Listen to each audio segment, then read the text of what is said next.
పాదయాత్రల trend Andhra Pradesh రాజకీయాల్లోనే కాదు, తెలంగాణ రాజకీయాల్లో కూడా ఒక ట్రెండ్ సెట్ చేశారని చెప్పాలి. మొదటి నుంచి కూడా అప్పట్లో చంద్రబాబు నాయుడు గారు చేసిన, వైఎస్ రాజశేఖర రెడ్డి గారు చేసిన, షర్మిల చేసిన, మొన్న నారా లోకేష్ గారు చేసిన, మధ్యలో జగన్మోహన్ రెడ్డి గారు చేసిన, ఇప్పుడు మళ్ళీ అంటే ఇక్కడ రికార్డులు దాటుతున్నాయి. 1500 నుంచి 2000, 3000, 3600, ఇప్పుడు ఏకంగా 5000 కిలోమీటర్లట. తాజాగా వైసీపీకి సంబంధించిన అధికార ప్రతినిధులు కానీ వైసీపీ నేతలు కానీ చెప్తున్నది, ఏడాదిన్నర పాటు 2 ఏళ్ల పాటు జనంలో ఉండబోతున్నారు జగన్మోహన్ రెడ్డి. ఈసారి 5000 కిలోమీటర్ల వరకు పాదయాత్ర చేస్తారు అనేది. ఎందుకంటే గతంలో నారా లోకేష్ గారు 4000 అన్నారు, కానీ 4000 కిలోమీటర్లు అయితే పూర్తి అవ్వలేదు, యోగాలో మధ్యలోనే ఆపేశారు. ఇప్పుడు అంటే 3000 చిల్లర వరకు చేశారు, 3600 ఎంతో చేశారు. ఇప్పుడు 5000 వరకు చేయబోతున్నారు. అంటే పాదయాత్రతో పాటు 5000 కిలోమీటర్లతో పాటు ఇప్పుడు సంక్షేమ పథకాలకు సంబంధించి పింఛన్లు ఎంత పెంచుతారు, అంటే కిలోమీటర్లు పెరిగే కొద్దు ఇవి కూడా ఎంత పెరుగుతారు అనే ఆశలు అయితే ఇప్పుడు సోషల్ మీడియాలో అదే ట్రోలింగ్ అవుతుంది. 4000 అనేసారి అయిపోయింది, పింఛన్ 5000 చేస్తారు రేపొద్దున్న. 5000 కిలోమీటర్లు 5000 రూపాయలు పింఛను అనే పేరుతో జనాల్లోకి వస్తారా, రకరకాల ట్రెండింగ్. కాకపోతే ఇప్పుడు ఎంతవరకు అవసరం పాదయాత్రకు సంబంధించి, పాదయాత్ర చేయకపోతే అధికారంలోకి రారు అనేట్టుగా ఒక సెంటిమెంట్ అస్త్రవేమన్నా ఇప్పుడు తెర మీద తీసుకురాబోతున్నారు. ఇదే అంశం మీద చర్చించే ప్రయత్నం చేద్దాం. సార్, ఆల్రెడీ గతంలో జగన్మోహన్ రెడ్డి గారే స్వయంగా ప్రకటన చేశారు, ప్రజల్లోకి వెళ్తాం, జిల్లాల యాత్ర చేస్తామని, అలాగే తర్వాత పాదయాత్ర ఉంటుందని. నిన్న మొదటి నుంచి వైసీపీకి సంబంధించిన అధికార ప్రతినిధులు చెప్తున్నారు 5000 కిలోమీటర్ల పాదయాత్ర చేయబోతున్నారు జగన్మోహన్ రెడ్డి గారు, త్వరలో ఒక ప్రకటన వస్తుందని. నిజంగా 5000 కిలోమీటర్లు అంటే ఒక 2 ఏళ్ళు జనంలో ఉండాలనుకుంటున్నారా? మొన్నంటే నవరత్నాల పేరుతో అన్ని రోజులు ఉన్నారు, ఇప్పుడు మళ్ళీ సంక్షేమ పథకాలే ఒక అజెండాగా ముందుకు వెళ్ళబోతున్నారా? ఎలా చూడాలి, ఏది అవసరం? మేబీ జగన్ అయితే 5000 కిలోమీటర్లు తిరగాలనుకుంటారు, కానీ తిరగనివ్వరేమో అనుకుంటున్నా. ఈసారి అడ్డుపడతారేమో, చెక్ పెడతారేమో అనుకుంటున్నా. ఎందుకంటే గతంలో చేసినప్పుడు పాదయాత్ర, రాజశేఖర రెడ్డి పాదయాత్ర అప్పుడు ఏముందిలే ఆయన దోన ఆయన నడుస్తాడేమో అవుతుందిలే అనుకున్నారు. బట్ పాదయాత్రల సిస్టంలో రాజశేఖర రెడ్డిది ఒక కమిటెడ్ పాదయాత్ర. అతను హైవేలు కానీ ఎక్కడా కూడా కాసేపు అక్కడ దాకా కారులో వెళ్దాం అనుకోలేదు. ఆ నడక అలా సాగుతూ వెళ్ళిపోయింది. 1500 కిలోమీటర్లు కూడా అలా సాగుతూ వెళ్ళిపోయింది. అక్కడ ప్రాబ్లం వస్తే రోడ్డు పక్కన టెంట్ వేయించుకుని అక్కడే హాస్పిటల్ ట్రీట్మెంట్ తీయించుకున్నాడు, కానీ ఆగలేదు. 4 రోజులు ఆగిన టూరు అక్కడే ఆగారు తప్పించి వెనక్కి వెళ్ళిపోలే, హాస్పిటల్కి వెళ్ళి చెక్ చేయించుకోలే. మళ్ళీ అంత సిన్సియర్ హార్డ్ వర్కింగ్ పాదయాత్ర చేసింది తనే.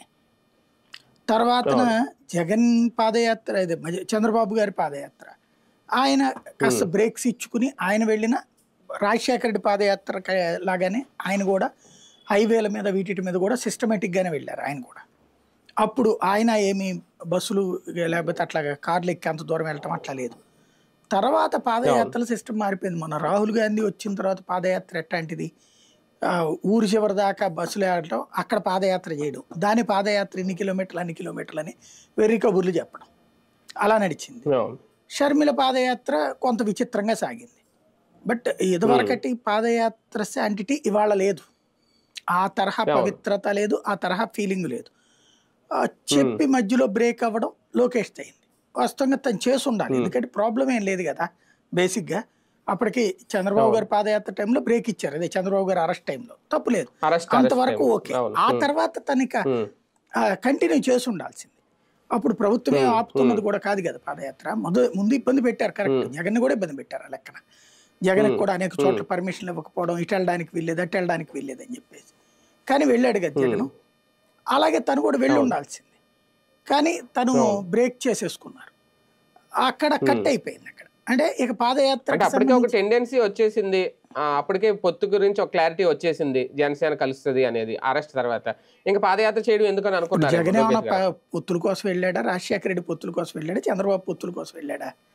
రాజకీయ పొత్తుల కోసం కాదు కదా పాదయాత్ర అనేది, ఒక కమిట్మెంట్. గెలుపు కోసం ఎవరైనా వెళ్తారు, గెలుపు కోసం అని చెప్పరు.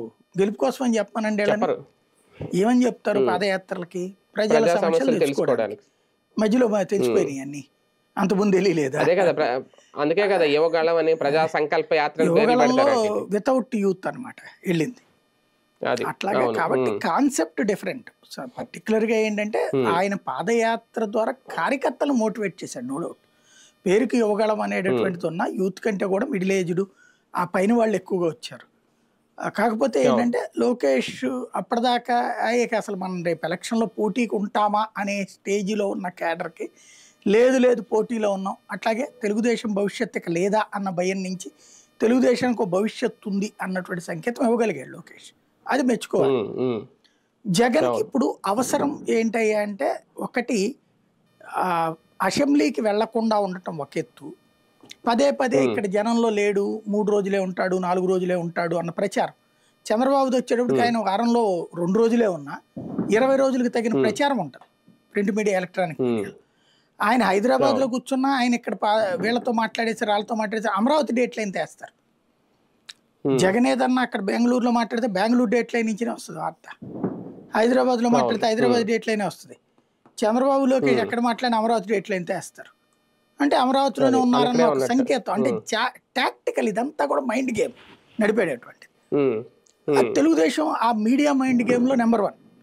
వీళ్ళకి అది చేత కాదు కాబట్టి పబ్లిక్ లోకి వెళ్ళడం ద్వారా ఆ ర్యాపో మెయింటైన్ చేయడం అనే కార్యక్రమం ట్రై చేస్తుంటాడు. రెండవది ఏంటంటే అసెంబ్లీకి వెళ్ళకపోవడం అనేటటువంటి సంకేతాన్ని ఇలా ఫిల్అప్ చేయటం. రేపొద్దున ఫర్ ఎగ్జాంపుల్ వీళ్ళు రేపో మాపో 60 రోజులు ప్లాన్ చేసుకుంటున్నారు వీళ్ళు. టోటల్గా మేబీ వచ్చే ఏడాది ఎండింగ్కి ఇట్లాగే తన్ని అనర్హత వేటు వేయాలని చూస్తారు. అప్పుడు ఇదిగో అప్పటికి ఈయన పాదయాత్రలో ఉంటాడు.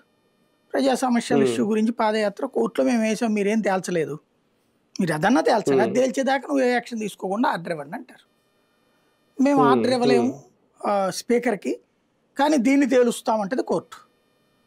సరే అది తేలుస్తున్నప్పుడు లేదండి నేను ఆల్రెడీ పాదయాత్రలో ఉన్నానని చెప్తారు. ఇక అదొక ప్రొసీజర్. అంటే 5 ఏళ్ల డ్రామా తెలుగుదేశం చేస్తుంది, దానికి డిఫెన్స్ డ్రామా వీళ్ళు ఆడుకుంటారు.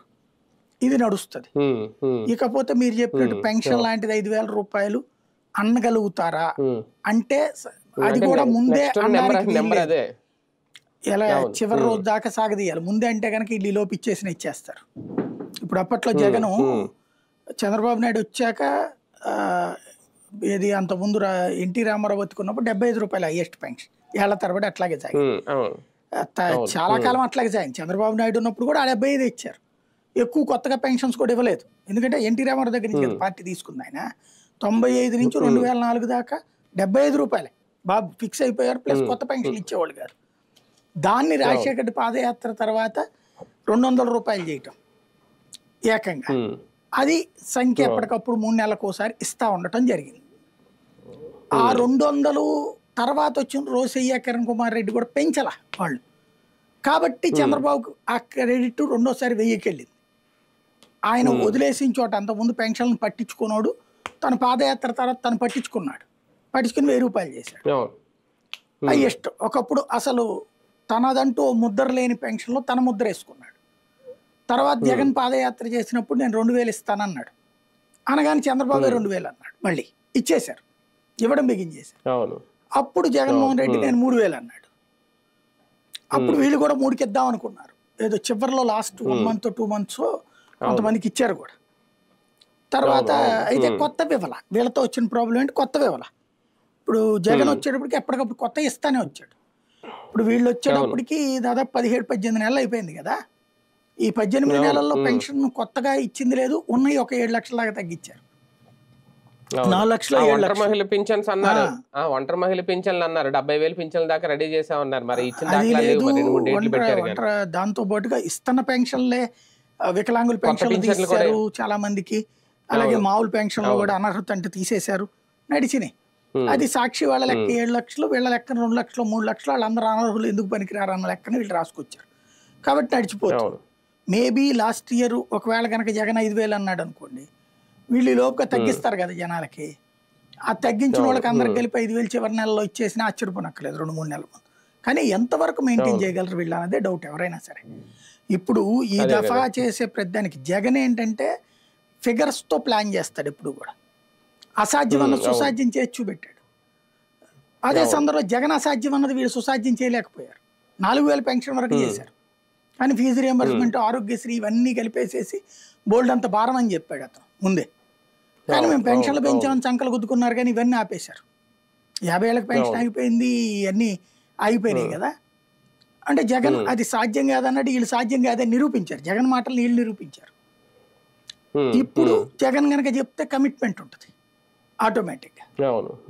అయితే అది చివరిదాకా లాగదీస్తుందా గవర్నమెంట్ని తీసుకొస్తుందా అంటే జగన్కి మైనస్ దగ్గర ఒక పాయింట్ ఉంది. అది వీళ్ళు దాన్ని సెటరేట్ చేశారు ప్రజెంట్. జగన్ ఫైనల్లో పెన్షనర్ల దగ్గర మైనస్ అయింది ఏంటంటే, మన దగ్గర ఈ ఒంటరి మహిళ పెన్షన్ కావచ్చు, 60 ఏళ్ల పైబడినటువంటి పెన్షన్ వాళ్ళు ఎవరైతే ఉన్నారో అవి ఎందుకు ఇస్తారు, వాళ్ళకి వేరే ఉపాధి ఏమి ఉండదు అని. యాజ్ పర్ పెన్షన్ ఎందుకు ఇస్తారు, వాళ్ళని వాళ్ళు పోషించుకునే శక్తి లేదని. వాళ్ళు ఆల్రెడీ వేరే చోట వ్యాపారాలు ఉద్యోగాల్లోనో లేకపోతే ఏదో చివరికి వాచ్మెన్లు గానే పనిచేస్తున్నారు చాలా మంది. ఈ చేసే వాళ్ళకి ఈ పెన్షన్ వదులుకోవడం ఇష్టం లేదు. సేమ్ టైం జగన్ టైంలో ఏంటంటే మొదట్లో 3 నెలల డబ్బులు ఇచ్చేవాడు. అంతకుముందు చంద్రబాబు, రోషయ్య, కిరణ్ కుమార్ రెడ్డి టైంలో లేదు అట్లా 3 నెలల డబ్బులు ఒకేసారి. చంద్రబాబు టైంలో కూడా లేదు ఫస్ట్ ట్రిప్. జగన్ దానికి 3 నెలలకు ఒకసారి అనే సిస్టమ్ పెట్టుకొచ్చాడు. అది బాగా జనంలోకి వెళ్ళింది. ఇక్కడ ఉత్తరాంధ్ర, రాయలసీమ ఎట్టంటే వాళ్ళు ఇతర రాష్ట్రాలు పనిచేయడానికి వెళ్ళిపోయేవాళ్ళు. వెళ్ళిపోయి 3 నెలలకు ఒకసారి వచ్చేసేసి 2 రోజులు 3 రోజులు ఇంట్లో గడిపి ఫ్యామిలీతో ఆ డబ్బులు తీసుకుని పోయేవాడు. అది కూడా ఇంటి దగ్గరికి వచ్చేస్తుంది కదా పెన్షన్, తీసుకుని పోయేవాడు. అది తర్వాత చివరిలో జగన్ ఏం చేశాడు మరి, ఏ అధికారుల పెత్తనంతో చెడగొట్టుకున్నాడో తెలియదు కానీ అది తీసేశాడు. ఏ నెలకి పెన్షన్ ఆ నెలే. అలాగా తీసుకోకపోతే ఆ డబ్బులు రావు. మళ్ళీ 2వ నెల, అది కూడా 3 నెలల దాకా వరుసనే తీసుకోకపోతే మళ్ళీ మొదటి నుంచి సచివాలయం వాళ్ళు ఇదంతా చేయాలన్నది. నోటికి వచ్చిన ముద్ద పోయినట్టయింది. అది మైనస్. జగన్ కి పెన్షనర్లు మైనస్ అదొకటి, 4,000 రూపాయలు అన్నది నమ్మారు వాళ్ళు చంద్రబాబు. ఆ 2 కూడా జగన్ మైనస్ అయినాయి. ఇప్పుడు కానీ ఒకటి సార్, తెలుగు రాష్ట్రాల్లో ప్రధానంగా సెంటిమెంట్ అస్త్రంగా మారిపోయింది ఆ పాదయాత్ర అనేది. అయితే 2019కి ఒకవేళ ఇప్పుడు కంపేర్ చేసుకుంటే జగన్ గారి ముందున్న అప్పుడంటే ఓకే నవరత్నాల పేరుతో వెళ్ళారు, ఓకే అప్పుడు మంచి ఇది కూడా వచ్చింది, సోషల్ మీడియా కానీ ఇదంతా బాగా కలిసి వచ్చింది. ఇప్పుడు కాస్తంత మీడియా కూడా ఆల్రెడీ ఇంకా దాని గురించి చెప్పుకోకర్లేదు, వన్ సైడ్ అనేది అందరికీ. ఇప్పుడు సాక్షి తప్ప వేరేది ఏమి లేదు. అంటే ఈ సమయంలో పాదయాత్ర నిర్ణయం సెంటిమెంట్ కోసమేనా, లేదు అప్పుడు గెలిచాం కాబట్టి కలిసి వస్తుందని అనుకుంటా? బేసిక్గా నేను సెంటిమెంట్ అనుకోను.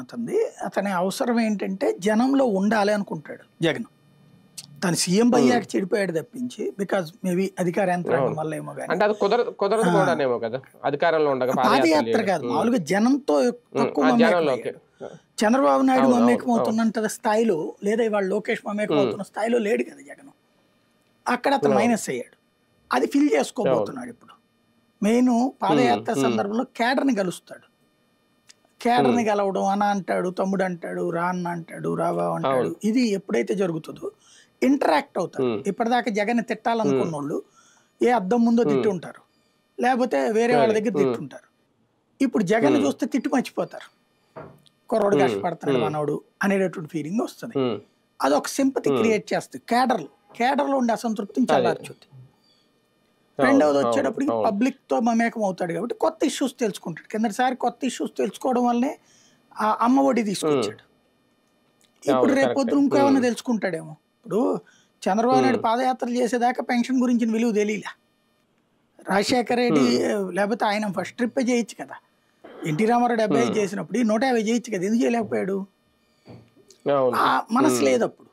రాజశేఖర రెడ్డి ప్రజల దగ్గర బాగా క్రెడిట్ కొట్టేసి 4 పెన్షన్ ఒకటి పెంచడం, రెండోది వచ్చేనేమో ఫీజు రియంబర్స్మెంట్, మూడోది ఆరోగ్యశ్రీ, 4వది వచ్చేటప్పటికి ఆ వీళ్ళకి ఇచ్చేటటువంటి డబ్బులు 108 వాటికి. ఇవి 4 కూడా అతనికి లైఫ్లో ఫిక్స్ అయిపోయినాయి. ఒక సెక్షన్ ఆఫ్ పీపుల్ని అతని అభిమానులు చేసినాయి. ఇప్పుడు ఆ స్టేజ్ జగన్ మళ్ళీ ఏం ఆలోచిస్తాడో చూడాలి. 2 ఏళ్ళు నిజంగా జనంలో ఉంటే చాలా వరకు టాపిక్స్ డైవర్ట్ అవుతాయా? వైసీపీ మీద వచ్చిన వ్యతిరేకత కానీ కొన్ని బేసిక్గా ఒకటి చర్చ వీళ్ళ మీడియా ఎప్పుడు చేస్తానే ఉంటది. కాకపోతే ఏంటంటే నాకున్న అవగాహన మేరకు జగన్ ఒకటి ఈ అనర్హత వేటు నుంచి తప్పించుకోవడం, రెండవది జనంలో మమేకం అవుతూ ఉన్నప్పుడు ఇప్పుడు ఏముంది, వీకెండ్ అయితే అటు వెళ్ళాలి అన్న ఫీలింగ్ ఉంటుంది. అప్పుడు ఆ ఫీలింగ్ ఉండదు కదా జనంలో ఉన్నప్పుడు. ఇప్పుడు అదే ఒక రకంగా చెప్పాలంటే ఆకలిగా ఉన్న పులిలా అంటాడు. జనాలు చూస్తే గానీ కడుపు నిండదు అతనికి. జనంలో ఉండాలి, జనం నిండా ఉండాలి, జనం చుట్టూ ఉండాలి, చేతులు పట్టుకోవడానికి అంటుకోవడానికి ఎగబడుతుండాలి, పిల్లల పేర్లు పెట్టించుకోవాలి. ఇది అతని యాటిట్యూడ్. కాబట్టి అది వస్తే అదే సంపూర్ణ భోజనం, మృష్టాన్న భోజనం. మేబీ అదే. దానికోసం తపన పడుతున్నాను. ఉమ్. అంతే, రైట్. చూద్దాం. మొత్తానికి నిజంగా 5,000 కిలోమీటర్ల పాదయాత్ర అనేది పరిపూర్ణం చేస్తారు, పూర్తి చేసి చూపిస్తారు. జగన్ తలుచుకుంటే చేస్తారు అనేది ఆ పార్టీ చెబుతున్నమాట. ఎవరు అడ్డుకోకుండా, అధికార పక్షం ఎలాంటి ఇబ్బందులు పెట్టకుండా, ఎలాంటి కొత్త చట్టాలు తీసుకొచ్చి ఎలాంటి నిబంధనలు పట్టకుండా ఉండుంటే పూర్తి చేస్తారు అనేది. ఎంతవరకు సక్సెస్ అవుద్ది అనేది ఇంక వేచి చూద్దాం.